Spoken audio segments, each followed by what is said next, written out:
Welcome to Trust the Process podcast, where we'll pull back the curtain on new home construction, the real estate market, and the trends shaping it all. Discover the stories, insights, and expertise behind the process of building a new home. Join us, and let's build something great together.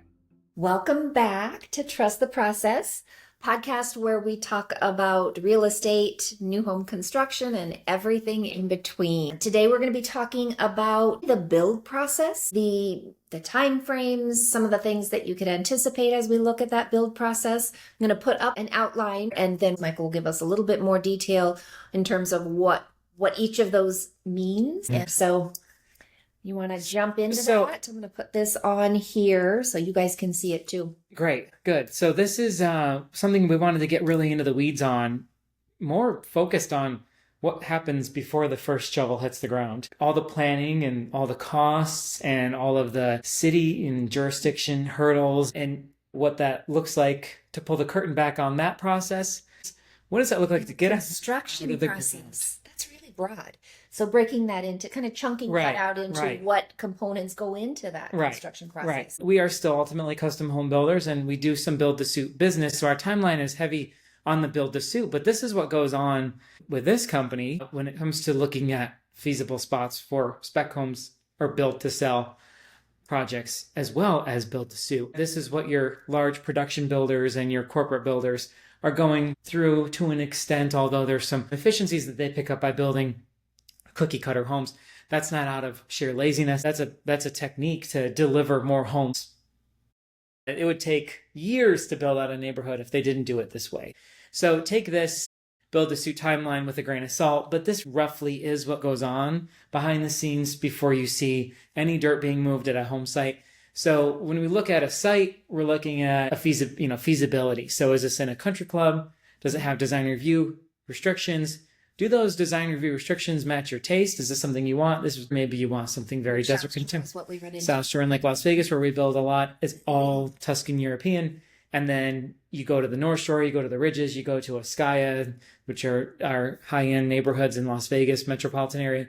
They're desert contemporary, big sweeping roof lines, a lot of glass, a lot of different earthy textures. So you want to look at the feasibility there and say, okay, is this a marketable product? Anything new can be marketed, but you have to think, okay, well, what is the appetite for this? Right now, trends, and we'll have entire episodes on trends have been moving away for the last decade, away from that old world design, away from heavy moldings and away from embellished exteriors and moving more towards more streamlined, more modern, clean lines. I will say I'm starting to see it has come around the horseshoe. They got so far apart, now they're coming back together. You're seeing more earth tones, you're seeing more natural woods. Clean and streamlined, but let's have some nature in it. Let's have some natural stuff. Right, everything is turned definitely going Everything warmer. For a period was so sharp, cold, gray, clean, cold, sharp. And exactly. Clean. Yes, but now it's sort of the clean lines with the warmer edges that ties the two together. So it's coming back around, and not to beat that up too much, but it does inform what we're doing. So when we look at feasibility, it's what kind of home can be built here? Does it match the taste of the market? Does the neighborhood match your taste? Yes. Are there size requirements? You have to stay under a certain height. Does the parcel have views? Does the parcel have street noise? And you're looking at all of those things to kind of look at it as am I going to even purchase this? And once you go to that step, okay, what works here, whether you're doing it for yourself or for sale. And then once you go to that step, okay, this parcel is feasible and let's get something on paper. And that's when you would employ an architect. Generally, most are going to have an idea of what they want, maybe some inspiration from other homes they've seen, and you can kind of go, using that as a springboard. But what we are looking at from a build-to-sell standpoint is there anything in my repertoire of homes that I've already built? Do I have plans that I can either modify or just literally use again? And that's kind of that part. The design process is when you have an architect, revisions back and forth, sign off on that set of architecturals. And then it goes through all the engineering. And there are approximately 5 engineers that touch the home during the design process and the pre-permitting process. Concurrently, if you're in an HOA, while you're doing that, you're generally getting your HOA design review board to sign off on your design. They take a long time. So you want to start that early. Usually, yeah. Once you have a set of plans, you're going to meet with your design review board and your HOA if you have one. And they're going to see if your plans kind of fit from a technical standpoint, and then also do they match with the theme of the neighborhood. And I have a lot of back and forth with And it can be a HOAs. lengthy process. It can be a very and lengthy depending process. on the criteria within that HOA. That's right. Some, as you mentioned, some are really strict and some are a little more fluid. And often we're building in an area where there isn't any HOA. Exactly. And those are you're tailoring your homes to taste. And it's true free market at its best. Just saying, okay, what does the market want? And with construction, especially when you're in the pre-planning and in the pre-permitting phase, you're a solid 18 to 24 months away from that home being sold. And probably, 3 months before that, you're marketing it. So you're trying to predict where's the market going to be. What does the market want in terms of size and price point, number one? What do they want in terms of style, number two? And then once you parse it down from there, okay, do they want next-gen living? Do they want space for mother-in-laws? Do they want 4-car garages? Do they want accessory structures, depending on the scale and scope of the house? You're taking all that into consideration. Once you've signed off on everything, design-wise, as I mentioned, it sees 5 different engineers. It's going to see an electrical engineer to lay out the electrical schematic and do the load calculations. It's going to see a plumbing engineer that's going to draw where all the gas lines, waste lines, and supply lines go. It's going to have an HVAC, what we call a mechanical engineer. These plans are called MEPs or MEPs. So that's 3 engineers right there. And then you'll have your structural engineer after your soils engineer. That's why I hesitated to say 5, because you could argue it's 6. Because we have a soils engineer that goes out and bores the soil and does compaction tests and says, okay, your footers need to be this deep and your load bearing on this soil, maybe the soil needs to come out, which we call over-Xing. You're over-excavating it and then putting it back at a more compacted. And usually having third-party engineers test that during construction or watch it, what we call lifts. So usually every foot. That's down the road. That's once we've broken ground. But those are the things that are called out during those tests between the structural engineer, talking with the geotechnical engineer, working along with the architect and the MEP engineer. So they all do need to talk to each other. And that's where a builder is kind of acts as the liaison, because no one's going to own your project the way you're going to own it. Your builder is your second best proxy for that. So if you're you're employing a custom home builder, you want someone that you can trust, that has the experience, that can act as your advocate to say, oh, we've reviewed these plans. This is something I commonly see.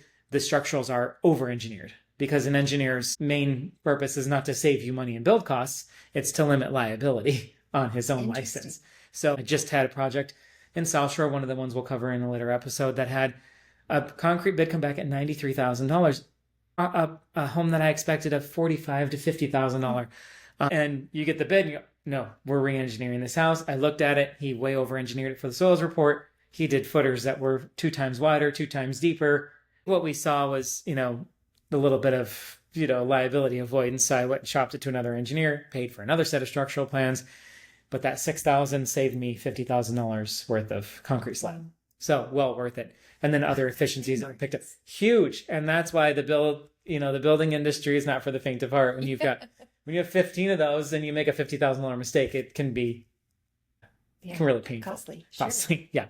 And then the other engineer, the final engineer, would be your civil engineer, is creating your grading plan and creating your site plan and showing where all the water is going to go and how the home is going to sit and how high the pad elevations are. And that's your last engineer. And then you submit that to the city, and there's rigorous plan checks. You might spend another 3 to 4 months getting your building permit issued. So they're checking all those engineering designs and drawings, and they're basically calling out things that either contradict the drawing or contradict one of the other profession's drawing, or is not in code, or it's a labeling convention. That is one of my biggest pet peeves, when something gets sent back to you because it was just labeled wrong. And they fine-tooth comb it in a way that keeps everything in sync, but also this T wasn't crossed, or this, there are some really very meticulous things that don't necessarily affect the end result, but certainly slow that portion of the process. 100%. And in our jurisdiction, they have 21 days once you submit things. So every time you get a correction, you've lost 3 weeks. You start back. So you pretty much start back, and they definitely 21 days starts back. It starts all over again, and they reserve the right to find new things. And sometimes it's being reviewed by a different person. Many times so it is. the new things might not necessarily be something that just something that someone else saw. First round. It Exactly. may not even be wrong, just hot point for that particular Exactly. reviewer. So those are the biggest things that kind of slow us down. So when we say it's 6 to 10 months of pre-shovel work, you can see how quickly that adds up. If you're spending a month just figuring out what you want to build there, and then a month with your architect, and then 2 to 3 weeks worth of revisions with that architect because what he sent back wasn't exactly what you had in mind, or as time has progressed, you've decided something else is important to you, or you forgot about something. So we're generally seeing it with the architect for 2 to 2.5 months. So we're already at 3.5 months, and then it's going to sit with the engineers, and you'll have to have surveys done, and topographical surveys and soils testing, and those things all take time. And the 800-pound gorilla in the room is that they cost a lot of money. At the end of the day, we're looking at anywhere between $12 and $13 per square foot. So if I'm building a 4,000 square foot home, I'm spending on the order of $60,000 before my permit. And then the permit is generally based on the size of the home, how many fixtures are in it. So your permit is, in our market, is generally on a home like that, another $8,000 to $10,000. And plan check fees are another $1,500.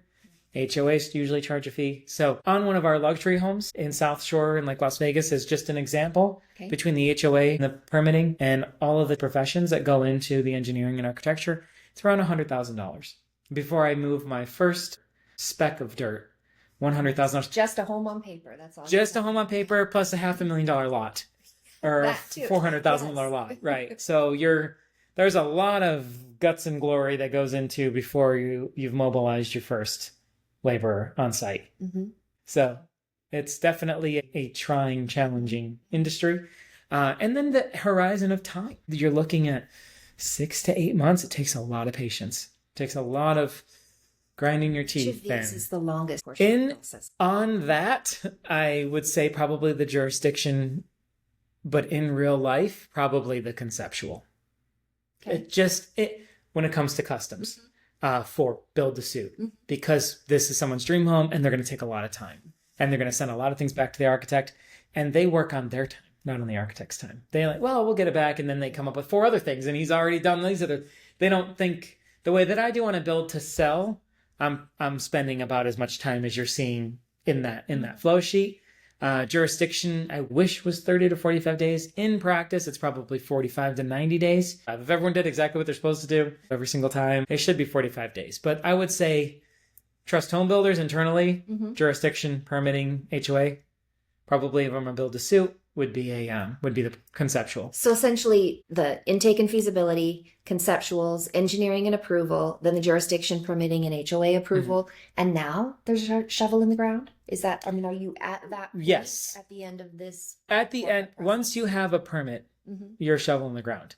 Now, I have a month's worth of site work, underground plumbing, forms, footers, rebar. So I overlap. And then, of course, the actual construction, that's really the topic of the entire podcast. Right. That's another 6 to 18 months, depending on how complex the build is, if there's change orders, if there's hiccups in construction, if there's, again, contradiction. I've just had this happen on a house that the plans contradicted themselves and they needed a plan check.